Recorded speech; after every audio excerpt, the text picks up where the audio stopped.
नमस्कार. आपल्या सुरेल आवाजाने लोकांची मने जिंकणारा गायक म्हणजेच पापोन.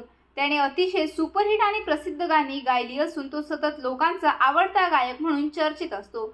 मात्र आता त्याच्याबद्दल एक मोठी बातमी समोर आलेली आहे. पापोनला मुंबईच्या कोकिलाबेन धीरूभाई अंबानी या रुग्णालयात दाखल करण्यात आलेले आहे. पापोनने स्वतःच्या सोशल मीडिया माध्यमातून ही माहिती सर्वांना दिलेली आहे. पापोनने त्याच्या हॉस्पिटलमधला एक फोटो शेअर करत त्याच्या फॅन्सला तो ॲडमिट असल्याचे सांगितले आहे.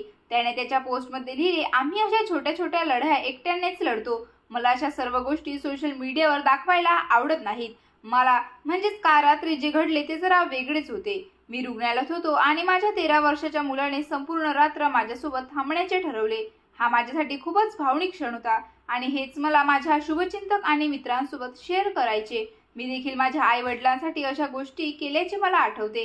सर्वांच्या शुभेच्छांबद्दल मी आभारी आहे. मला आता बरे वाटत आहे. मात्र या पोस्टमध्ये त्याने कुठेही तो ॲडमिट झाला आहे व काय ॲडमिट झाला आहे असे सांगितले नाही. यावर नक्की कशासाठी त्यावर उपचार चालू आहे हे देखील कळलेले नाही. मात्र त्याच्या पोस्टनंतर त्याच्या चाहत्यांनी त्याला लवकर बरे होण्यासाठी शुभेच्छा दिलेल्या आहे.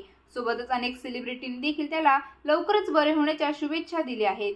तुम्हाला हा व्हिडिओ आवडला असेल तर व्हिडिओला लाईक करा, चॅनलला शेअर करा व सबस्क्राईबचे बटन दाबायला विसरू नका. धन्यवाद.